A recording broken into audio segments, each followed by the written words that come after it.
Hello guys, আপনারা সবাই কেমন আছেন? আশা করি অনেক ভালো আছেন। আমি এই মুহূর্তে আসলাম তিস্তা ব্রিজে। তিস্তা নতুন ব্রিজে আসলাম। আমার পাশে এক ভাই আছে, আমার ভাইয়ের ঠান আমি বিস্তারিত জানবো। হ্যালো, আসসালামু আলাইকুম ভাই। কি অবস্থা ভাই, ভালো আছেন? আলহামদুলিল্লাহ। ভাই এই মুহূর্তে আমরা এই তিস্তা ব্রিজে আসলাম। এই তিস্তা ব্রিজে জায়গা নতুন ব্রিজ হয়েছে।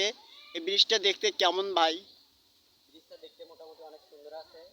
2023 সাল থেকে উদ্বোধন হয়েছে। হুম। এখন এই পর্যন্ত আমরা এখন উপরে যা দেখবো কি কি আছে। হ্যাঁ, ভাই সামনে যাওয়া যাবে না? জি, কোন পাশে যায় ভাই বলেন? আমরা সামনে যা দেখবো, আমাদের সামনে আরো কি আছে। ব্রিজে ব্রিজে আমরা দেখবো এখন নতুন ব্রিজ। নতুন ব্রিজ এখন আমরা উঠলাম। আমাদের আমাদের আমরা যতগুলো এসেছি, আমাদের সভাপতি দেখিন, সভাপতি আমাদের সবাই এখানে এসেছে। এখন আমরা ব্রিজটাতে দেখবো। ব্রিজটা অনেক সুন্দর ব্রিজ, আশা করি অনেক ভালো লাগবে। এটা হচ্ছে নতুন তিস্তা ব্রিজে এসেছি আমরা। আমরা এখন ভাইয়ের কাছ থেকে, আমি তো অনেক কিছুই বললাম, এখন ভাইয়ের কাছ থেকে আমরা আরো বিস্তারিত জানবো। গাইস, আমরা এখন বর্তমান চলে আসলাম ইসলামী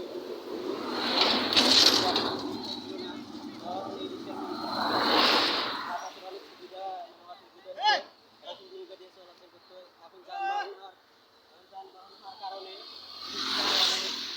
কুড়িগ্রাম লিমাই, হ্যাঁ, এগুলো রোডের মানুষের জন্য চলাচল অনেক সুবিধা হয়েছে। এর কারণে আমাদের এখানে যে পানিগুলো উঠছে সেই পানিগুলো অনেক সুবিধা। আর বিশেষ করে পানিতে ভাই পানি কমে গেছে না পানি এখন বৃদ্ধি হচ্ছে?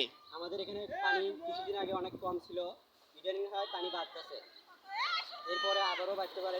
এখন বর্তমান দিকে আকাশের পরিস্থিতি অনেক খারাপ, হ্যাঁ, একটু ভয়াবহ হতে পারে, এমনকি ঘূর্ণিঝড়ের আশঙ্কাও রয়েছে।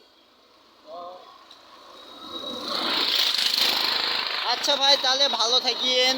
আমাদের এই পর্যন্ত আমাদের আম, বেশি করে লাইক কমেন্ট শেয়ার করবেন। আমাদের পরবর্তী ভিডিওতে দেখা যায় আমাদের অনেক জায়গাতে আমরা ঘুরতে যাব। আমরা এই মুহূর্তে তিস্তা ব্রিজে আমরা ঘুরলাম। ঘোরানোর পর এখন আমরা কি করব? এখন আমরা বাড়িতে যাব। ভাই ভালো থাকবেন সবাই।